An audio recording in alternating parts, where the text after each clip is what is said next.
Merci Catherine, merci à vous tous d'être présents cet après-midi. J'espère qu'on va passer une jolie après-midi malérienne. Je suis vraiment ravi d'être là effectivement pour la 4e fois. Et je vous propose donc d'emblée le plan suivant. Nous allons, après une introduction, nous allons voir ensemble, et ça sera illustré de musique, quelles sont les singularités de l'univers malérien. Chaque compositeur a son propre style, a sa propre personnalité, et en général d'ailleurs, la personnalité se reflète dans le style. C'est-à-dire que le compositeur, il est tout entier dans ses œuvres. Et je pense que dans le cas de Mahler, c'est particulièrement vrai. Nous verrons ensuite qu'il a été un compositeur littéraire, c'est-à-dire que c'est un compositeur qui effectivement aimait particulièrement la littérature, la poésie, la philosophie. Et là encore, cet amour de la littérature, cet amour de la poésie, cet amour de la philosophie, on le ressent parfaitement dans chacune de ses notes de musique. Et puis enfin, nous verrons qu'il a été le dernier romantique, le dernier compositeur romantique de l'histoire de la musique. Voilà le plan que je vous propose. Cette conférence durera environ 1h30. Elle sera illustrée de nombreux extraits musicaux, donc je pense que vous ne vous ennuierez pas, et j'espère que cette durée ne vous paraîtra pas trop longue pour cet après-midi. Alors, en introduction, je vous dirais que je ne suis pas un spécialiste de Gustav Mahler, mais j'ai écrit effectivement un livre sur Anton Bruckner, et il se trouve que les deux hommes se sont très bien connus, puisque Gustav Mahler a assisté notamment à un certain nombre de cours que Bruckner dispensait à l'université de Vienne, et que les deux hommes ont sympathisé. Il y avait un écart d'âge important entre les deux, mais ils ont sympathisé, et on peut dire rapidement, si vous voulez, que Gustav Mahler admirait profondément Bruckner, et que probablement il a été influencé par les immenses symphonies de son maître, Anton Bruckner. Il y a un musicologue allemand, je crois, qui dit que, au fond, Bruckner a été le fils de Beethoven, parce qu'il a été effectivement le plus grand symphoniste après Beethoven. C'est pas moi qui le dis, c'est Richard Wagner. Et c'est Hermann Lévy aussi, un grand chef wagnérien à l'époque. Et puis il a été le père de Gustav Mahler, Bruckner. Donc en travaillant sur Bruckner, je me suis bien sûr intéressé à Gustav Mahler, mais je ne suis pas un spécialiste de Mahler. Par ailleurs, l'Orchestre de la Suisse romande dont tu as parlé, Catherine, m'a demandé, l'année dernière, d'introduire la 9e symphonie, donc son avant-dernière, puisque la 10e est inachevée. Donc c'était Jonathan Nott qui dirigeait ce concert, et on m'a demandé donc d'introduire cette symphonie absolument sublime, émouvante, bouleversante. Et si ça vous intéresse, elle est sur YouTube, elle est visible sur YouTube. Mahler a eu cette phrase, reste un mystère, même pour le créateur. C'est-à-dire qu'effectivement, il y aura toujours dans la musique et dans l'art en général une part de mystère. Encore faut-il qu'on s'entende sur ce que c'est qu'un mystère. On peut très bien dire que la musique de Mahler, je ne la comprends pas, je ne la comprendrai jamais. C'est une première possibilité d'entrer dans l'univers mahlérien. La deuxième possibilité, c'est de se dire, j'ai compris certaines choses, c'est Gustav Mahler, mais je n'aurai jamais fini de comprendre. Il m'inscrit dans cette deuxième définition du mystère. Voilà quand même un homme, si vous voulez, qui, outre le fait qu'il voulait rester un mystère, déclare au moment où on lui demandait, tout petit, je crois qu'il devait avoir 5 ou 6 ans, il était à Iglau, dans un petit village de la Bohême-Moravie, et on lui dit « Gustave, qu'est-ce que tu veux faire quand tu seras grand ?» Et il a répondu « Je veux être un martyr ». Ça, c'est attesté dans la biographie d'Henri-Louis de Lagrange, c'est véridique. Donc voilà un enfant qui était déjà particulièrement tourmenté et qui, dès l'âge de 6 ans, était capable de fredonner environ une centaine de poèmes, à la fois bohémiens, de la Bohême natale, et d'Autriche. Donc qui avait déjà une appétence absolument extraordinaire pour le texte, pour la littérature, pour le lied. Le contexte, vous savez, Goethe disait, le contexte crée le texte. Le contexte dans lequel il a vécu, c'est bien sûr la deuxième moitié du XIXe siècle. C'est aussi, à partir de 1897, le mouvement de la sécession. Et alors, la sécession, donc, parmi les promoteurs du mouvement de la sécession, vous aviez donc un peintre qui s'appelait Klimt, Gustav Klimt. Et quel était le slogan du mouvement sécessionniste en peinture? Ce slogan, c'était « À chaque époque son art, à l'art sa liberté ». Eh bien, je crois que Gustav Mahler, si vous voulez, il a su, lui, en musique, créer effectivement sa propre époque et sa propre liberté. C'est-à-dire qu'effectivement, par rapport à ses prédécesseurs, et notamment par rapport à Bruckner, eh bien, on note des différences assez importantes. Il y a un flow continu, un flow musical continu chez Gustav Mahler. Il y a une inventivité, il y a un bouillonnement sonore, une effervescence sonore qu'on ne trouve pas chez Anton Bruckner. Chez Anton Bruckner, tout est parfaitement à sa place. On a comparé sa musique à des cathédrales sonores, alors que chez Mahler, je crois que c'est Henri de Lagrange qui dit c'est une forêt tropicale. On passe de la cathédrale sonore, vous voyez, à la forêt tropicale, où là, effectivement, il y a énormément de thèmes, de musique qui bouillonnent dans tous les sens. En fait, Mahler a été, si vous voulez, me semble-t-il, un pont audacieux entre la musique du XIXe siècle, finissant, et celle du XXe. Nombreux sont les musicologues qui font le lien, si vous voulez, entre les dernières œuvres de Mahler et les œuvres de Berg, Webern, Schoenberg. Schoenberg, d'ailleurs, qui admirait profondément Gustav Mahler. En travaillant un peu sur Gustav Mahler, je me suis aperçu qu'il y avait un certain nombre de paradoxes. Premier paradoxe, voilà un homme, au fond, qui a été un des plus grands chefs d'orchestre de son temps, et à partir de 1897, chef de l'Opéra de Vienne, mais qui, au fond, n'aimait pas tellement cette carrière de chef d'orchestre. C'était pour lui une sorte d'esclavage. Il aurait voulu être compositeur à temps plein. Et il est devenu un compositeur, il le dit lui-même, d'été, puisqu'il ne composait que l'été, lorsque son travail harassant de directeur d'opéra, parce qu'il a fait plusieurs maisons d'opéra, bien entendu, lui laissait l'opportunité l'été de travailler. Donc en fait, si vous voulez, cet homme, il était un peu, en quelque sorte, déchiré entre son talent, son génie même de chef d'orchestre, et de l'autre côté, son aspiration à se dégager le maximum de temps pour composer. Et ça a été déjà une tension au sein même de sa personnalité. Un compositeur d'été qui, par ailleurs, vous imaginez, compte tenu, de la modernité de sa musique, du fait qu'il était d'origine juive, a subi les assauts de la critique conservatrice viennoise, d'une part parce que sa musique était considérée comme trop moderne, absolument inaudible, et d'autre part parce qu'il était juif. Et le contexte de la Vienne de la fin du XIXe siècle, c'est quand même un contexte largement marqué par l'antisémitisme, avec un maire, par exemple, qui s'appelait Karl Lueger, et qui était un antisémite notoire. Donc ça, c'est la première tension, vous voyez, entre je suis chef d'orchestre, j'y consacre tout mon temps, toute mon énergie, et il était très perfectionniste, donc ça lui demandait encore beaucoup plus d'énergie, et en même temps, je veux être compositeur, mais je ne peux le faire que l'été.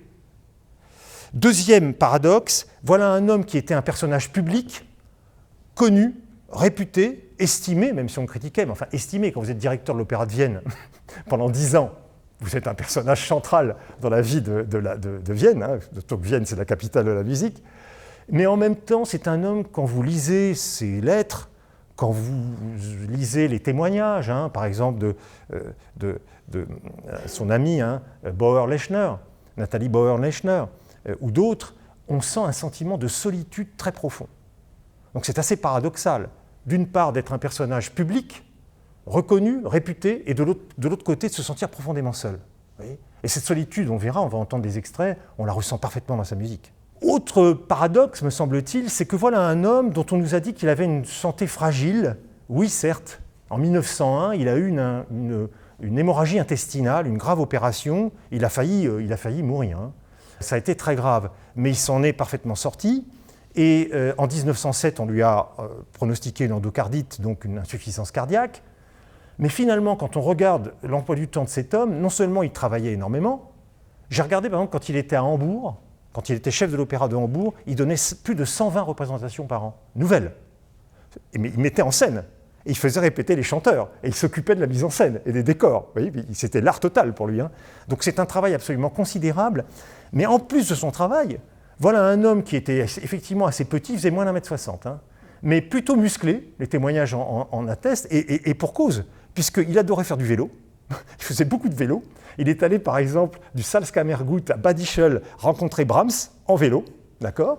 Et puis il aimait nager aussi dans le lac, le Wörthersee. Il aimait aussi faire de la natation et aussi de la marche, grand marcheur, et puis aussi de l'aviron. Donc voilà un homme, si vous voulez, qui était sportif finalement. Parce que quand il avait composé dans son chalet, on va le voir tout à l'heure, son chalet de 7h le matin jusqu'à 1 ou 2h de l'après-midi, il aimait aller quand même se détendre en faisant du sport. Alors cette énergie, si vous voulez, on la ressent, et ça va être le premier extrait, dans l'une des caractéristiques de sa musique. Parmi les caractéristiques de sa musique, pour ceux qui la connaissent un petit peu, il y a ce qu'on appelle le rythme de marche. Vous entendez souvent chez Mahler des rythmes de marche. Alors là, on revient au mystère. Parce que cette marche, ces marches, notamment celle de la 6e qu'on va entendre là, est-ce que c'est une marche vers l'abîme? Et là, dans la 6e, effectivement, on va le voir, qui se termine très mal, on pourrait considérer que c'est une marche vers l'abîme.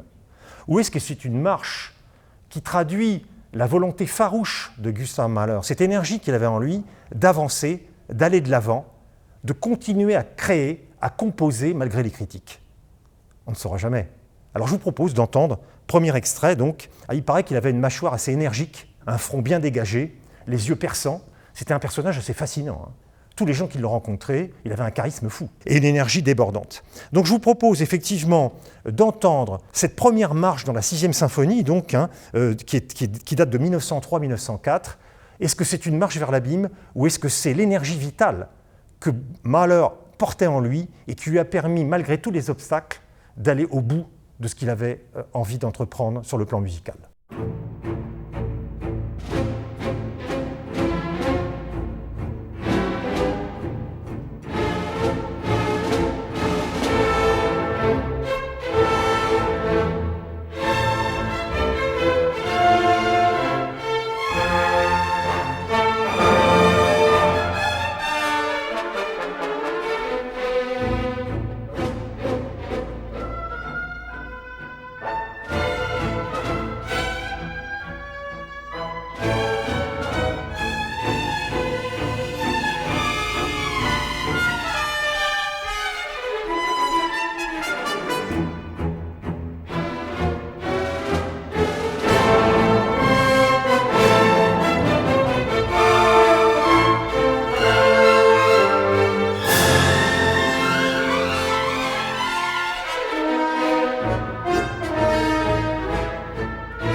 Alors, première partie, les singularités mahlériennes.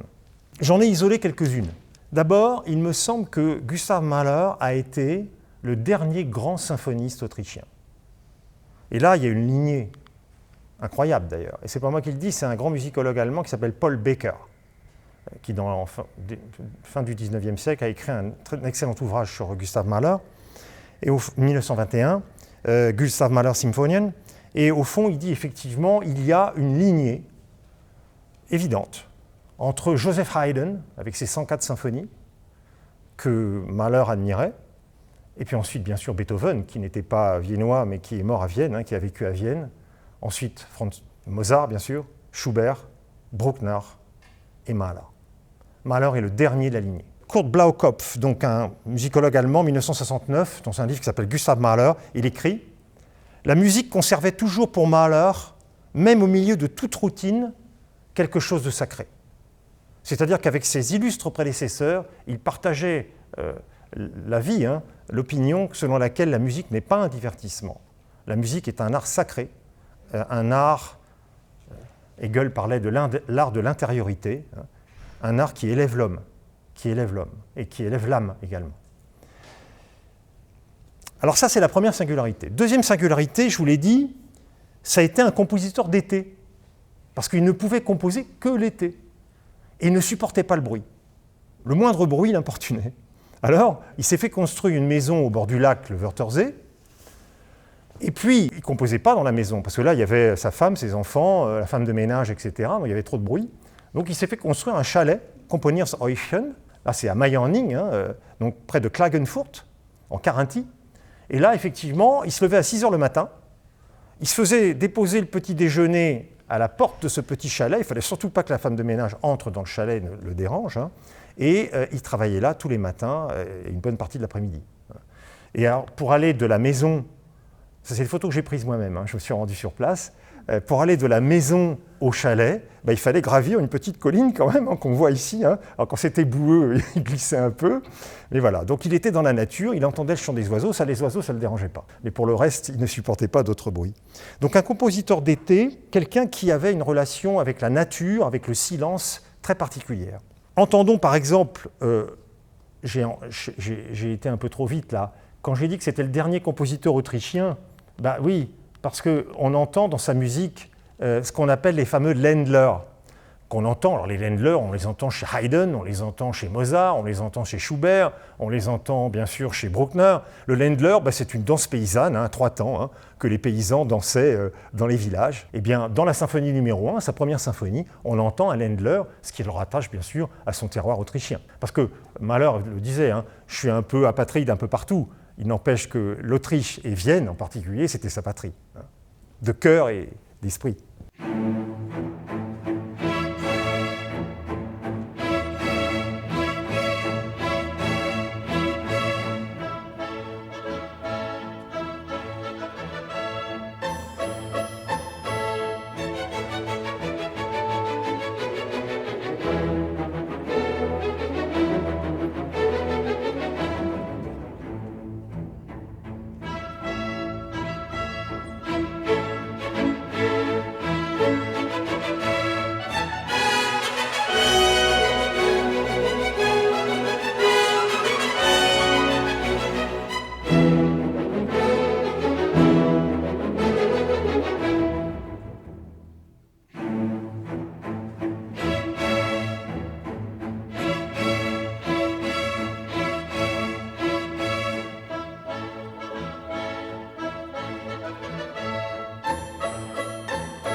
Voilà, donc on voit bien là que effectivement Gustav Mahler est attaché à un terroir, qui est celui effectivement de l'Autriche profonde.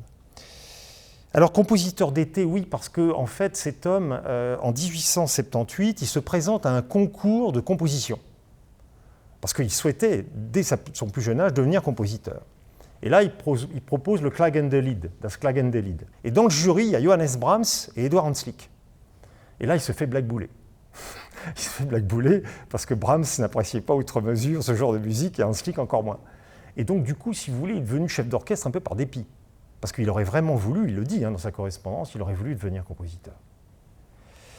Alors la nature, le silence, une relation charnelle, sensuelle, spirituelle, métaphysique à la nature. Et ça, dans la 3e symphonie, par exemple, on entend plusieurs mouvements qui sont reliés à la nature. Je vous propose par exemple ce mouvement numéro 3, « Ce que les fleurs me disent ». Vous vous rendez compte, c'est ce que les fleurs me disent. Et là, on sent un Gustav Mahler, il y a énormément de légèreté, de grâce, d'élégance dans cette musique.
Autre caractéristique, me semble-t-il, de Gustav Mahler, c'est que l'homme et la musique, je vous l'ai dit en introduction, sont étroitement imbriqués.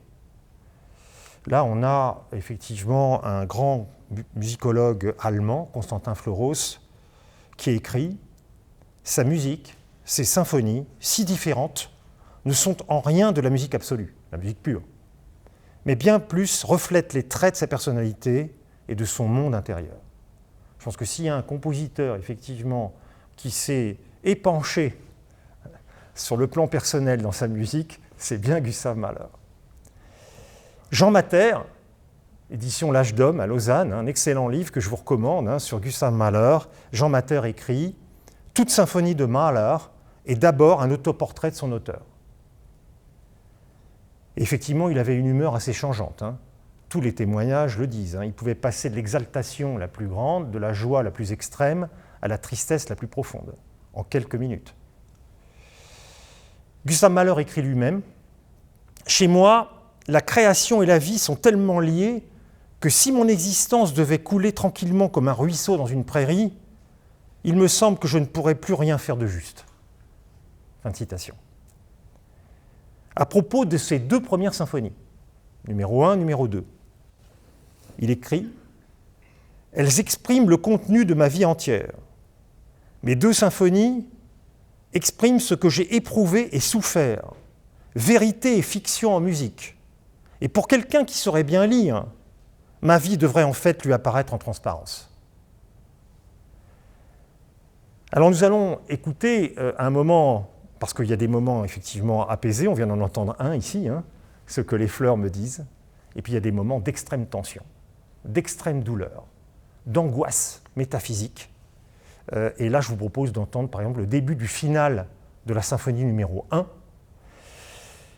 Lorsque Mahler dirigeait cette symphonie numéro 1, il a déclaré à Bruno Walter en 1909 « À chaque fois que je dirige ce final, ce début du final, j'éprouve une sensation de douleur, de brûlure lorsque je dirige ce mouvement. » Écoutons donc, si vous voulez bien, le début de ce premier mouvement, de ce final de la symphonie numéro 1.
Cette musique particulièrement angoissée, angoissante, reflète probablement ses tourments intérieurs.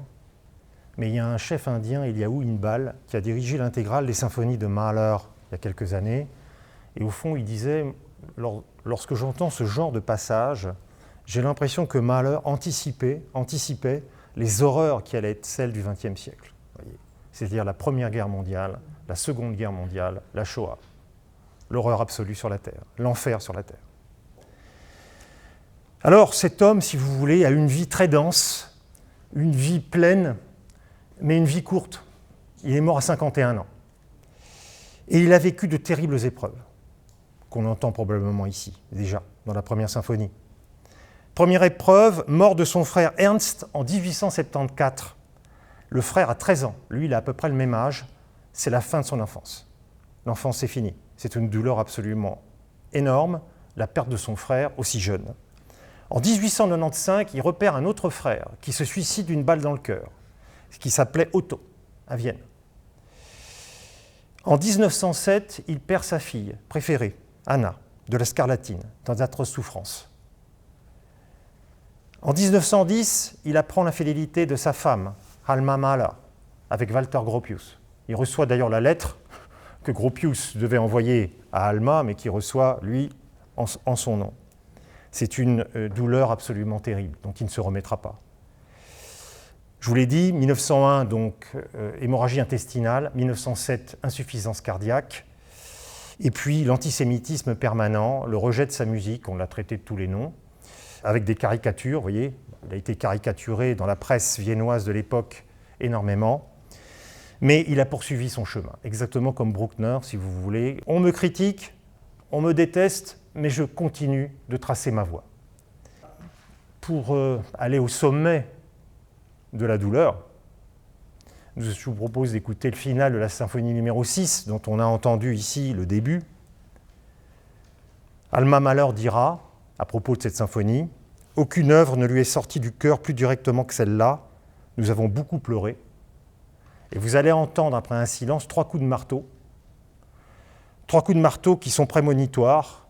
Et Mahler dit que ce sont les 3 coups qui abattent le héros comme on abat un chêne.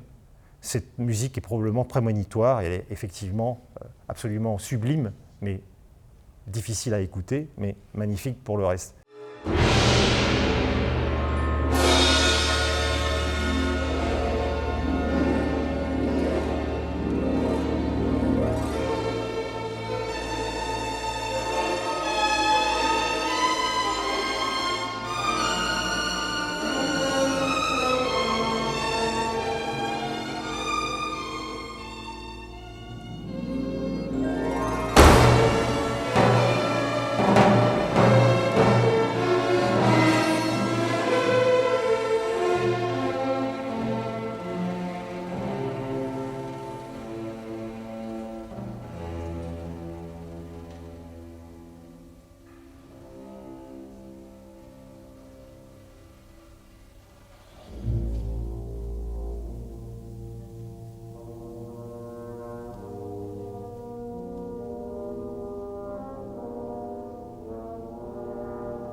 Parce qu'au fond, cet homme, il est mort d'épuisement à 51 ans. Épuisé, il n'en pouvait plus.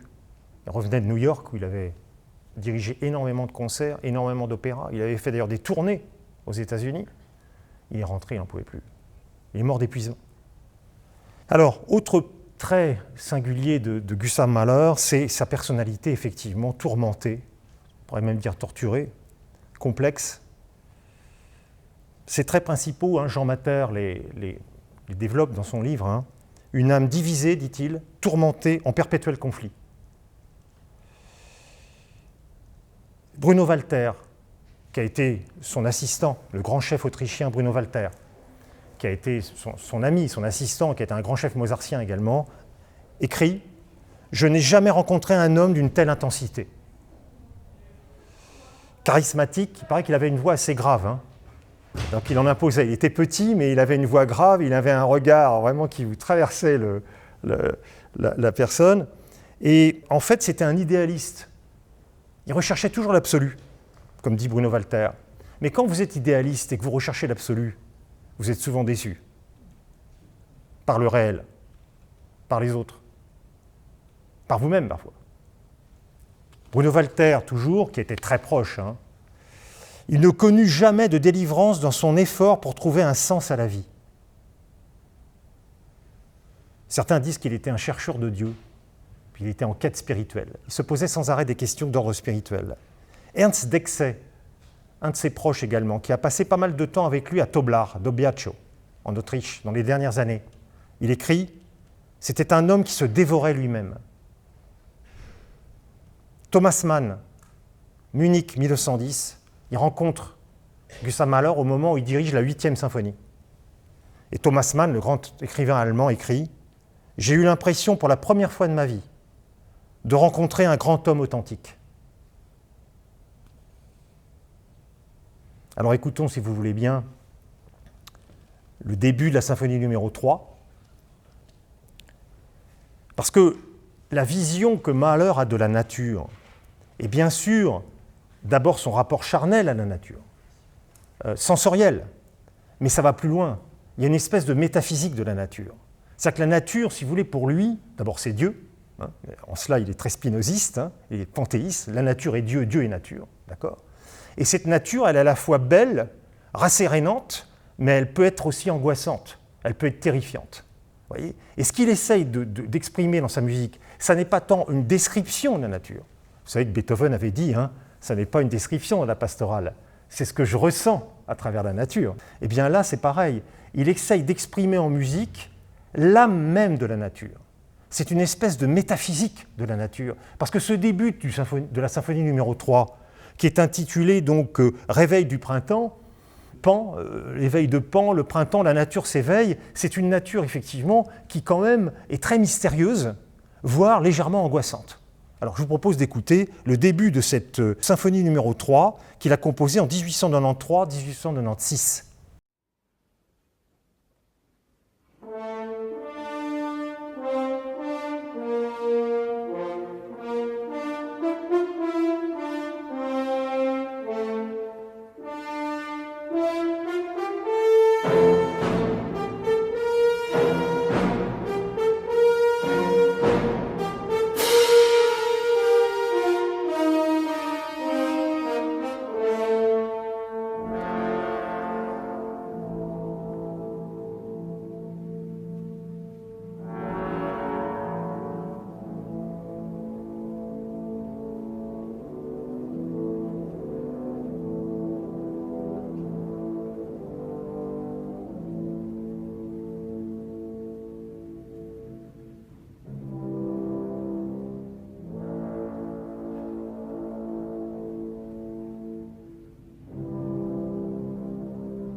Passons, si vous le voulez bien, à la deuxième partie, donc, que j'ai intitulée « Un compositeur littéraire ». L'expression n'est pas de moi, hein. Elle est d'un écrivain, musicologue allemand qui s'appelait Ferdinand Pfoll, hein, et qui l'a effectivement qualifié ainsi. On peut dire que probablement, avec Robert Schumann, Richard Strauss et Wagner, eh bien, Mahler a été le compositeur le plus littéraire qui soit. Soit que la bibliothèque était très fournie, très fournie. Et donc, je vous propose 3 sous-parties. En fait, d'abord, il est littéraire parce que sa vie est un roman, quelque part. Donc, c'est le récit de sa propre vie qu'on entend dans sa musique. Mais il y a aussi son appétence, sa passion pour la littérature, et puis aussi son intérêt pour la philosophie. Parce que vous pouvez très bien vous intéresser à la littérature sans vous intéresser à la philosophie, et vice-versa. Lui s'intéressait aux deux. Le récit de sa vie, c'est seulement, alors, une lettre de 1897. C'est seulement lorsque j'éprouve, Erlebe en allemand, Erleben, éprouver, hein, c'est seulement lorsque j'éprouve que je crée. Et seulement lorsque je crée que j'éprouve. Fin de citation. Donc vous voyez là, le récit littéraire, il est clairement énoncé. Il le dit lui-même, hein, ma musique, elle est vécue. Et en fait, on peut considérer que ses symphonies et ses leaders, parce qu'au départ de sa carrière, il a composé beaucoup de leaders, eh bien c'est une sorte de journal intime de sa propre vie. Un journal intime en musique, de ses propres états d'âme, élargi à la dimension de l'univers. Hein, parce qu'il ne se conçoit, lui, Gustav Mahler, que comme un membre de l'univers, hein, et une créature de Dieu. Alors sa passion pour la littérature, elle remonte à celle de son père, parce que son père était certes d'abord charretier, après il a eu un café, il a tenu un café à Iglo, il avait une distillerie aussi, mais enfin c'était quelqu'un d'assez modeste, hein, son père, mais il paraît que quand il allait livrer avec sa charrette, il avait toujours un livre avec lui, et il lisait un livre dans la charrette, et que son père avait une bibliothèque déjà relativement fournie, et que son amour de la littérature lui est venu de son père. À 4 ans, je vous l'ai dit, il chantait déjà une centaine de leaders, quand même assez incroyable. À 16 ans, il crée un cercle littéraire avec un ami, à Iglau. Et puis à l'université de Vienne, il va bien sûr assister aux cours d'Anton Bruckner sur le contrepoint, mais il s'inscrit à des cours sur la littérature, sur l'Antiquité grecque, sur l'histoire de la philosophie, etc., etc. Alors il n'y allait pas régulièrement, mais enfin on voit, quand on voit toutes les matières auxquelles il s'était inscrit, on voit là les centres d'intérêt qu'il avait à l'université de Vienne. Et puis, à Vienne, il fait connaissance avec un dénommé Lippiner, qui était un écrivain, un philosophe, mystique chrétien, vous voyez, qui lui a conseillé pas mal d'ouvrages à lire. Hein. Et lui-même, Gustav Mahler, d'ailleurs, quand il rencontrait des gens, il leur conseillait de lire des livres qu'il avait aimés, notamment le fameux Faust II, qu'il connaissait pour certains passages par cœur, de Goethe. Goethe qui était son auteur préféré. Alors, il a eu cette phrase, hein, « Mes livres, mes seuls amis », qui me console mieux que mes amis ou ma famille. Vous voyez, cette passion qu'il avait de la littérature. Et alors, c'est bouleversant ça. Jusqu'au dernier jour de sa vie, il lira un livre. Le dernier livre qu'il ait lu s'intitule « Le problème de la vie » d'un dénommé von Hartmann. Alors, ses auteurs préférés, Goethe, il arrive en tête, ça c'est sûr. Hein. Goethe, c'est vraiment son livre de chevet, mais aussi Dostoïevski, Tolstoï, Shakespeare, Jean-Paul Richter, tous les romantiques, hein, E.T.A. Hoffmann, Jean-Paul Richter, Cervantes aussi, hein, Don Quichotte. Donc voilà quelqu'un qui était pétri de littérature. Un esprit éminemment poétique. Parce que quand vous lisez de la littérature et que vous lisez de la poésie, en théorie, ça imprime sur vous, et vous avez un esprit un peu plus poétique que celui qui ne lit pas du tout de livres.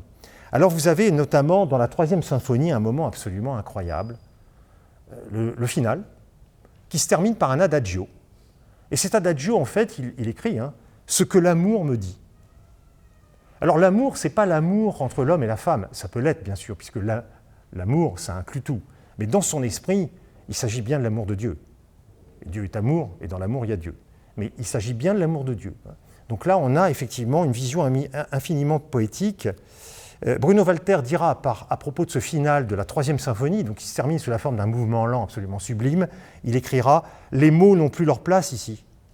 Cet adagio, avec sa ligne mélodique large, solennelle, est un tout éloquent de beauté et de grâce, en dépit de quelques passages de douleur brûlante. » Je vous propose d'écouter donc le début de ce final de la 3e symphonie.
Alors sa musique, effectivement, est profondément poétique, mais le style symphonique lui-même est basé sur la narration.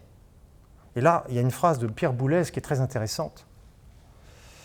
Pierre Boulez qui a dirigé à de nombreuses reprises la musique de Gustav Mahler, notamment avec le Wiener Philharmoniker.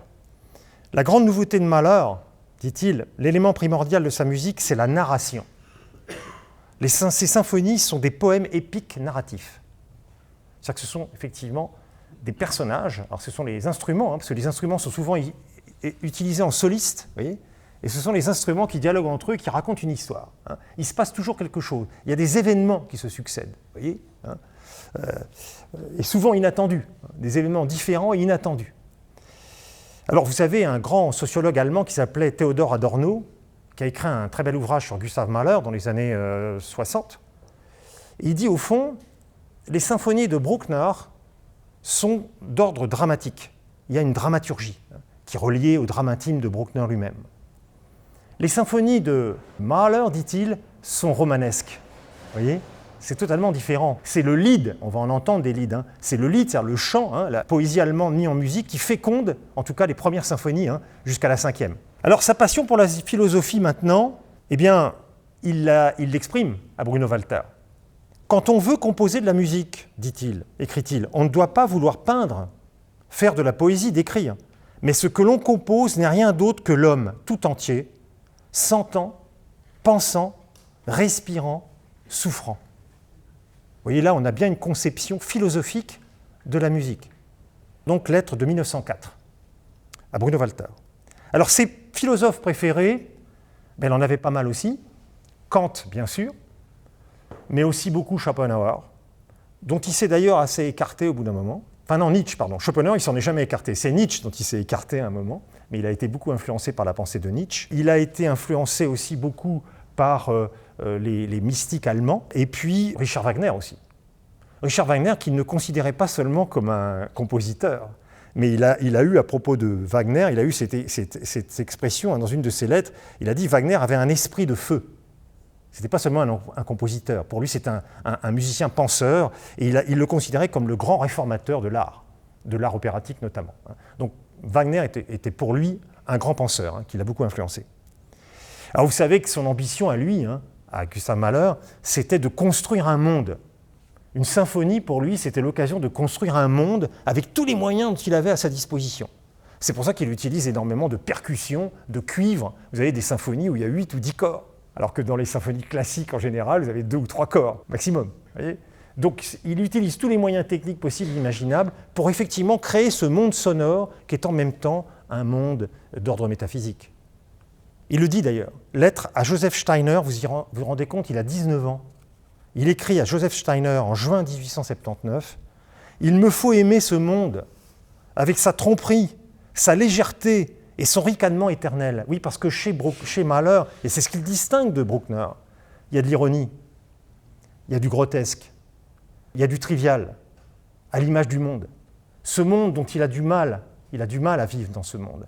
Et là, si vous voulez, c'est une autre tension, une autre souffrance, me semble-t-il, que Gustav Mahler a vécue, c'est-à-dire entre la haute conception qu'il avait de son art, qu'il considérait effectivement comme un art de nature sacrée. Donc on est dans les cimes, vous voyez, l'art, la littérature, la philosophie, et la vie quotidienne, qui l'ennuyait, qui ne l'intéressait pas. Mahler ne s'est jamais intéressé à la vie quotidienne. D'ailleurs, il parlait à propos de la vie quotidienne, ou de la société en général, il parlait d'un cloaque. Donc ça, ce bruit, cette fureur, ce non-sens, ce monde dont on ne sait pas où il va, ne l'intéressait pas. Il le fuyait dès qu'il le pouvait. Et ça a créé, me semble-t-il, une grande tension. Alors Bruno Walter témoigne toujours, la question de Dieu, du sens et du but de la vie, celle du pourquoi de l'indicible souffrance ont occupé son âme tout au long de sa vie créatrice. Donc c'était bien un musicien penseur, mais c'était presque un musicien philosophe. Alors dans la symphonie numéro 2, par exemple, vous avez le premier mouvement qui s'appelle Totenfeier. C'est une espèce de marche funèbre. Il écrit en marge de la partition, ce qu'aurait pu écrire un philosophe. C'est plus un musicien qui s'exprime là. Pourquoi as-tu vécu? Pourquoi as-tu souffert? Tout n'est-il qu'une effroyable plaisanterie? Qu'est-ce qui pense en nous? Et qu'est-ce qui agit en nous? des questions éminemment philosophiques qui sont clairement énoncées en marge de la partition de la seconde symphonie de Mahler. Alors je vous l'ai dit, revenons à la nature, parce que dans cette relation qu'il avait à la nature, il y a effectivement une sorte de philosophie de la nature. Il écrit souvent au début de ses symphonies, notamment la première et la troisième, « Nur Naturlaut », c'est-à-dire en fait comme un bruit de la nature, « Nur Naturlaut ». Et effectivement, il cherche à exprimer l'âme de la nature. Et là, il y a un début de symphonie quand même qui est assez incroyable, très mystérieux en fait, mystique. C'est le début de la symphonie numéro 1, où là, effectivement, on a de nouveau une nature qui s'éveille au printemps. Mais vous allez voir, on a les premiers sons, c'est un La en harmonique joué par tout l'orchestre, tenu par tous les instruments. Et on a effectivement les contrebasses sourdes. On a une atmosphère que Bruckner aurait qualifiée de mysterioso, de mystérieuse. Écoutons, si vous le voulez bien, le début de la symphonie numéro 1 de Gustav Mahler.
Alors, je ne sais pas si vous avez fait attention, mais à un moment, on entend un coucou. C'est quand même dans cette atmosphère assez sombre, assez mystérieuse, il y a quand même la nature qui s'éveille. Et puis, on entend les cors aussi. Le cor qui renvoie, c'est l'instrument de la forêt allemande. Alors, passons, si vous le voulez bien, à la troisième et dernière partie. Un compositeur romantique, on peut considérer d'ailleurs que ça a été le dernier romantique de la musique allemande. Dans le romantisme de Mahler, il me semble qu'il y a deux volets. Il y a l'amour, qui globalement l'a fait beaucoup souffrir, mais c'est le propre de l'amour. En général, ça nous mène dans des états d'extrême joie, d'extrême bonheur et aussi d'extrême souffrance quand ça se passe mal, ou quand on perd l'être aimé. Et puis aussi la solitude. Voilà les deux volets, me semble-t-il, dans lesquels Mahler a exprimé son profond romantisme. Alors, il y a un dénommé Paul Stephan, donc, qui était un des premiers écrivains sur Mahler. Il est né en 1879-1943. Il a effectivement eu l'occasion de rencontrer Mahler, écrivain, musicographe. Il a été l'élève de Schoenberg. Et donc, Paul Stephan écrit cette phrase magnifique. Il portait en lui un chaos. On l'a entendu, là, des fois, le chaos. Mais c'est un chaos auquel l'amour donne un sens. Il a été amoureux avant Alma Mahler, puisqu'il a rencontré Alma Mahler en 1901. Ils se sont mariés en 1902. Il a rencontré d'autres femmes avant Alma Mahler. Déjà à Iglo, il était amoureux d'une jeune fille à Iglo. Je crois qu'elle était fille d'aubergiste, etc. Il est tombé amoureux de nombreuses chanteuses aussi, avec lesquelles il a travaillé, notamment des sopranos, dans les maisons d'opéra qu'il a fréquentées. Et à Hambourg, en 1897, il est très amoureux d'une chanteuse, une jeune chanteuse, qui avait 19-20 ans, qui s'appelait Anna von Mildenburg. Ça a été un des grands amours de sa vie. Il lui écrit, donc en 1897, « Tout mon être est si plein de toi, mon amour, mon amour. Ne comprends-tu pas pourquoi je suis si sérieux, si triste lorsque je te regarde? Ne sais-tu pas encore quelle profonde douleur est liée au bonheur de s'abandonner corps et âme à un être qu'on aime ?» Donc, vous voyez, il y a une espèce d'amour fusionnel là, avec cette femme. Et dernière lettre qu'il écrit à Alma Mahler, parce qu'après, il a découvert l'infidélité d'Alma Mahler, mais Alma Mahler est restée avec lui jusqu'au bout. Elle continue à voir Walter Gropius de temps en temps. Enfin, elle est restée à New York avec lui, elle est restée à Vienne dans les derniers jours. On peut dire qu'elle a été, là, pour le coup, assez exemplaire. Et il lui écrit, donc la dernière lettre qu'il lui écrit, « Pour la première fois depuis 2 mois, et même de toute ma vie, j'éprouve un bonheur absolu, celui que l'amour donne lorsqu'on aime de toute son âme et que l'on se sait aimer en retour. » Ça, c'est la dernière lettre. Et d'ailleurs, il se dit dans les derniers mois malade d'amour pour Alma. Il ajoute « Tu as toujours été pour moi la lumière et le point central. » Alors, remontons dans le passé, parce qu'il avait eu l'occasion, lorsqu'il était à Kassel, de tomber amoureux d'une jeune femme, mais très amoureux, et ça n'avait pas pu, ça avait duré quelques mois, mais finalement cette femme n'était pas profondément amoureuse de lui, et il en a beaucoup souffert, et quelques années plus tard, peu de temps après, il a composé les fameux chants du compagnon errant, Lieders ein fahrenden Gesellen, d'accord, 1885, et là, dans le premier chant, s'intitule « Wenn mein Schatz Hochzeit macht », ça veut dire « Quand ma fiancée célèbre ses noces ». Et ça, il l'a vécu, lui. Alors, je vous propose de l'entendre et de vous lire le texte. C'est d'ailleurs un texte qui est issu des Wunderhorn-Lieder, mais qu'il a intégré dans les Lieder ein fahrenden Gesellen. Donc, on va entendre Christa Ludwig avec Herbert von Karajan. Et là, donc le texte, parce que vous ne l'aurez pas, je vous le lis. « Quand ma bien-aimée se marie gaiement, le jour est sombre pour moi. Je vais dans ma chambrette, obscure chambrette, et pleure ma bien-aimée. Fleur jolie, ne te fane pas. Oiselet gentil, tu chantes sur la verte bruyère. Ah, que le monde est beau. Tiscute, tiscute, ne chante pas, ne fleuris pas, le printemps est passé. Il n'est plus temps de chanter. Le soir, quand je vais dormir, je pense à ma peine, à ma peine. » Fin du texte. Donc vous allez voir, dans cette musique, il y a un contraste, si vous voulez, entre le tempo lent et le ton de déploration du début, et puis à un moment, on a quand même, dans l'instrumentation, quelque chose qui renvoie au folklore tchèque, une instrumentation, d'ailleurs le premier thème est né du folklore tchèque. Donc on a à la fois un élément de folklore, un élément populaire, et un élément profondément romantique qui plonge dans le romantisme allemand.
Alors il s'agissait de Johanna Richter, à Cassel, en 1884. Il écrit dans ses lettres, je suis au désespoir, il parle d'affliction extrême, de larmes, et en fait elle épousera un professeur de lycée 20 ans plus âgé qu'elle, quelques mois après. Deuxième volet du romantisme malherien, la solitude. Je vous l'ai dit, voilà un homme qui était un homme public, connu, même parfois vénéré par certains quand même, et qui finalement se sentait profondément seul, seul au monde. Et là, il y a un chant que nous allons entendre, un lied que nous allons entendre, tiré des Rückert-Lieder, sur un poème de Friedrich Rückert. Ich bin der Welt abhanden gekommen, c'est-à-dire que je suis abandonné du monde. Je vais vous lire donc le texte, je l'ai ici, avant d'entendre. Et là, c'est Rückert qui écrit, mais c'est Gustav Mahler qui nous parle. « Je suis perdu pour le monde, avec lequel j'ai autrefois gâché beaucoup de temps. Il y a si longtemps qu'il ne sait rien de moi. Il doit bien croire que je suis mort. Cela n'a d'ailleurs pour moi nulle importance, s'il me tient pour mort. Je ne pense d'ailleurs rien dire contre ça, car réellement je suis mort, mort au monde. Je suis mort au tumulte du monde et repose dans ma tranquille retraite. Je vis seul dans mon ciel, dans mon amour et dans mon chant. » Fin de citation.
Alors, conclusion, cet homme, ce compositeur, au fond, est-il mort dans la paix de l'âme? On ne le saura pas. Si on écoute sa 10e symphonie, son ultime symphonie, donc il n'a vraiment achevé que le premier mouvement, qui est un adagio, où il est question d'ailleurs d'Alma, Almshi, ne m'abandonne pas, Almshi.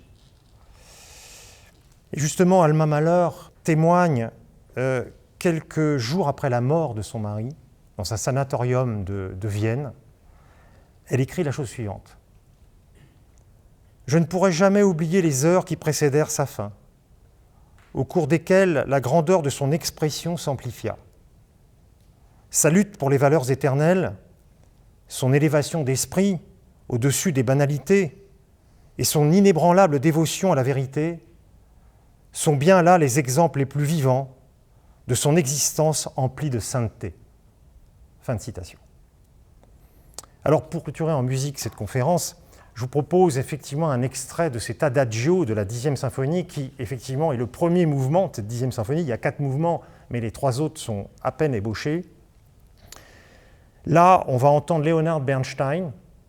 Et dans cette 10e symphonie, le premier groupe de thèmes de cette 10e symphonie, qu'on n'entendra pas ici, mais il est très très très proche, et c'est d'ailleurs Pierre Boulez qui l'a noté, très proche du premier thème de l'Adagio, la 9e symphonie de Bruckner. Comme si, à l'extrême fin de sa vie, Mahler voulait rendre hommage à son maître Anton Bruckner. Ça, c'est le premier groupe de thèmes amples, chaleureux. On a un deuxième groupe de thèmes plus tourmentés, et après un espèce de chorale, et ensuite un rappel des 2 thèmes du début, on a un très violent accord de 9 sons, éminemment dissonants, ce que les musicologues appellent une catastrophe. On en a une aussi dans la 9e de Mahler, une espèce de catastrophe, une dissonance absolue qui traduit le fait que probablement cet homme, alors après cette dissonance, on reviendra à la paix, mais il y avait encore dans les derniers mois de sa vie énormément d'angoisse, il y avait des abîmes encore. Et là, on va voir Leonard Bernstein comment, à la tête du Philharmonique de Vienne, il dirige ce moment, cette catastrophe symphonique de la 10e symphonie, et ça sera donc la fin de mon intervention. Je vous laisse écouter cette musique.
Merci infiniment de votre attention. Je suis à votre disposition, bien sûr, si vous avez des questions, des observations ou des ajouts que vous souhaiteriez apporter. Merci infiniment.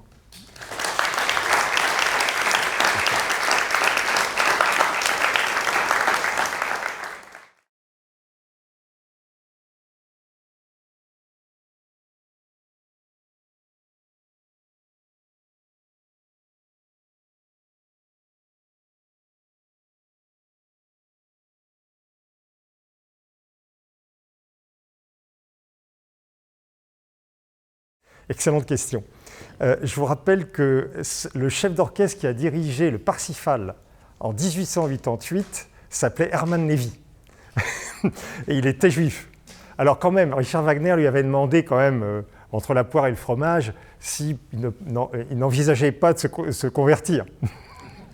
Voilà, il ne l'a pas fait. Non, apparemment, ça ne lui posait pas de problème. Est-ce qu'il avait lu Alors, plus sérieusement, est-ce qu'il avait lu l'ouvrage de Wagner, de l'antisémitisme, enfin, de la judaïté dans la musique, quelque chose comme ça, qui est un ouvrage quand même clairement antisémite? Je ne le sais pas. Honnêtement, je ne sais pas s'il avait lu cet ouvrage, mais de toute façon, je pense qu'il avait une telle admiration pour le compositeur Richard Wagner, même une vénération. Hein. C'est vraiment le compositeur avec Beethoven qu'il admirait le plus, qu'il serait passé outre. D'autant que Mahler était bien sûr issu d'une famille juive, mais il n'a jamais pratiqué la religion juive, il ne s'est jamais véritablement senti, vous voyez, rattaché à cette tradition. D'ailleurs, en 1897, il s'est converti, alors certains disent pour obtenir le poste de directeur de l'Opéra de Vienne, puisqu'il n'était pas envisageable d'être directeur de l'Opéra de Vienne en étant juif, donc il fallait absolument qu'il se convertisse, il s'est converti, mais sa femme Alma nous dit que dès qu'il voyait une église, il rentrait dedans, qu'il aimait le chant grégorien, hein, et que finalement, il avait une religion universelle, Gustav Mahler. Hein. Il ne voulait pas se trouver enfermé dans une religion. Vous voyez ce que je veux dire? Mais j'essaierai de voir si, c'est une bonne question, j'essaierai de voir s'il a lu effectivement cet ouvrage de Wagner, qui est effectivement une espèce de brûlot antisémite. Il faut dire les choses telles qu'elles sont. Mais je ne pense pas que ça l'aurait freiné parce qu'il avait une telle admiration. D'ailleurs, il a dirigé tous ses opéras. Hein. Et comment? Ça a été un des plus grands chefs d'opéra wagnériens de la fin du XIXe siècle et du début XXe. Hein.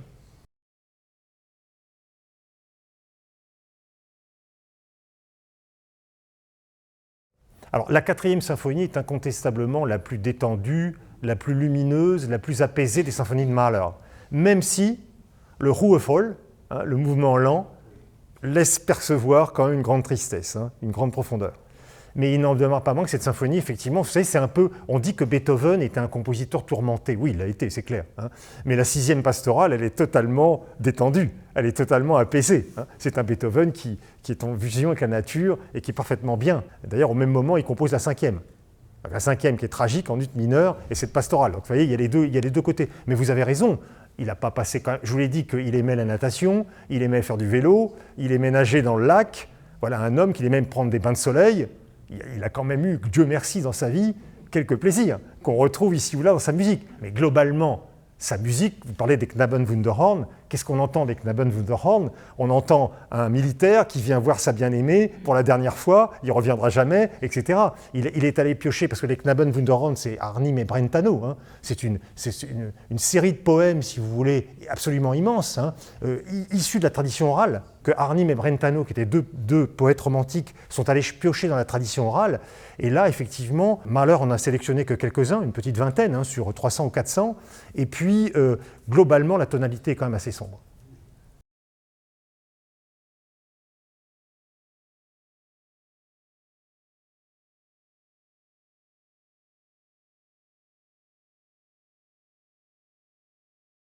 La première a été donnée à Munich sous la direction de Gustav Mahler. Ça a été un énorme succès.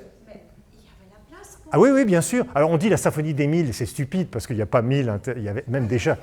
On dit la symphonie des 1000, mais ça ne veut rien dire, si vous voulez. Non, non, il n'y en avait pas 1000. Il y avait beaucoup de musiciens, beaucoup de chanteurs, mais il n'y en avait pas 1000. Et c'est Mahler qui a dirigé, et ça a été un grand succès. Alma était là, et il a d'ailleurs dédié cette symphonie à Alma Mahler. C'est la seule symphonie qu'il ait dédiée à Alma Mahler. Et il l'appelait sa messe. Même si ce n'est pas une messe, mais il dit « j'ai composé une messe, c'est ma 8e ».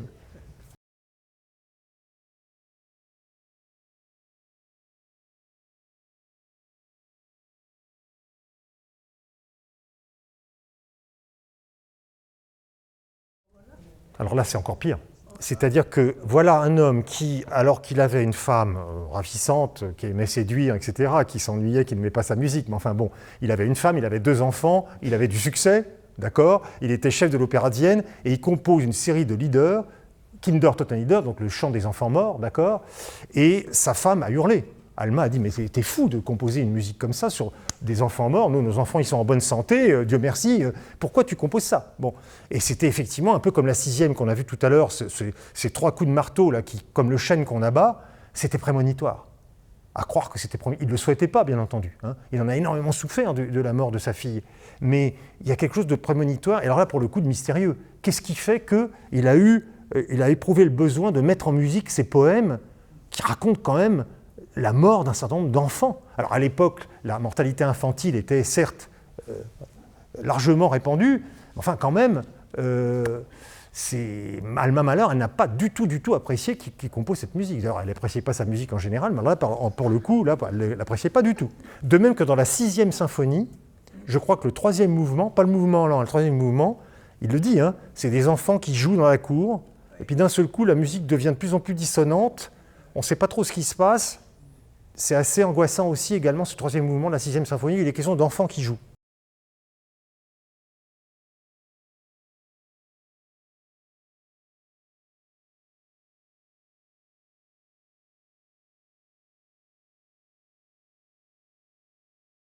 Des fois, ça peut être un homme qui chante, effectivement. Oui, oui. Il y a les deux, hein, mais peu importe à la limite que ce soit un homme ou une femme, vous voyez, c'est lui qui s'exprime, mais voilà. Hein, mais au début, en fait, la plupart des leaders qu'il a composés, notamment les Knabenwunderhorn, c'était pour piano. C'était avec accompagnement piano. Et après, les orchestrés. Ça a été d'ailleurs, je crois, le premier à mettre en musique avec un orchestre des leaders. Hein. Jusqu'à présent, Schubert, Schumann, Hugo Wolf, Brahms, les leaders, c'était toujours avec piano. Piano et chant, et une voix. Tandis que là, lui, il orchestre. Alors après, il y aura Richard Strauss et tout ça, hein, qui orchestrera aussi, et de quelle façon les leaders, les 4 derniers leaders de Richard Strauss. Mais effectivement, ça peut être une femme ou un homme. Vous avez les deux. Si vous préférez un homme, vous trouverez des versions avec homme. Il y a Dietrich Fischer-Dieskau, par exemple, qui les a joués. Il y en a d'autres. Hein. C'est-à-dire qu'en fait, Ruckert, parce qu'il a beaucoup composé sur des poèmes de Ruckert, si on accepte les Knabenwunderhorn qui sont issus de la tradition orale, Ruckert, on peut considérer que c'était un poète de seconde zone, si vous voulez. C'était pas, d'ailleurs, on n'en parle plus beaucoup de Ruckert. Il n'y aurait pas Mahler, on ne parlerait plus de Ruckert aujourd'hui, de Friedrich Ruckert. Mais il s'est identifié. Vous voyez ? Il s'est identifié totalement.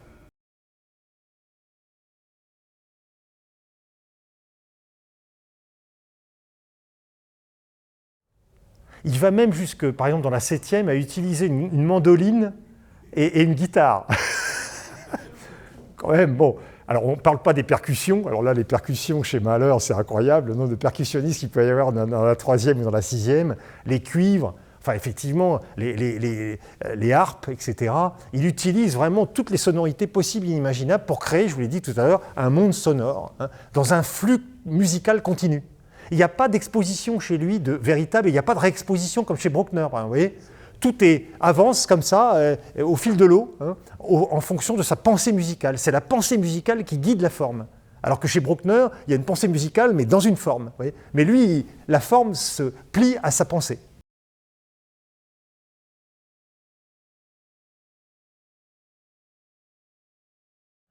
Alors, d'épuisement, et puis son insuffisance cardiaque, eh bien, elle s'est aggravée au fil du temps. Hein. On lui avait diagnostiqué en 1907, ce qui ne l'a pas empêché d'ailleurs, parce qu'on dit souvent la 9e symphonie, c'est la mort, c'est un homme qui était vraiment alité, pas du tout. Quand il compose la 9e symphonie, il est à Toblach, à Dobbiaco, dans les montagnes, et il marche 3 heures par jour dans les montagnes. Vous voyez. Donc ce n'est pas un homme mourant qui compose la 9e symphonie. Hein. Il y a encore beaucoup d'énergie dans la 9e symphonie. Mais quand il est allé à New York, il a beaucoup travaillé, il a dirigé énormément de concerts, d'opéras, etc. Eh bien, cette insuffisance cardiaque, là je parle sous le contrôle de mon médecin, hein, Dr. Jollenberg, qui est là, cette insuffisance cardiaque a dû probablement, avec l'épuisement, s'aggraver, hein, et je crois que c'est de ça qu'il est mort. Non, docteur? Oui. Moi je ne suis pas docteur. Hein. Mais voilà. Mais il est deux. Il était malade et en même temps épuisé. Parce que c'est un homme, il y a un témoignage très beau, hein. Ici, c'est un homme qui se brûlait de l'intérieur. C'est-à-dire qu'il était tellement, il y avait une telle intensité en lui, il y avait une telle volonté de se dépasser, il y avait une telle recherche d'absolu que finalement, ça l'a détruit.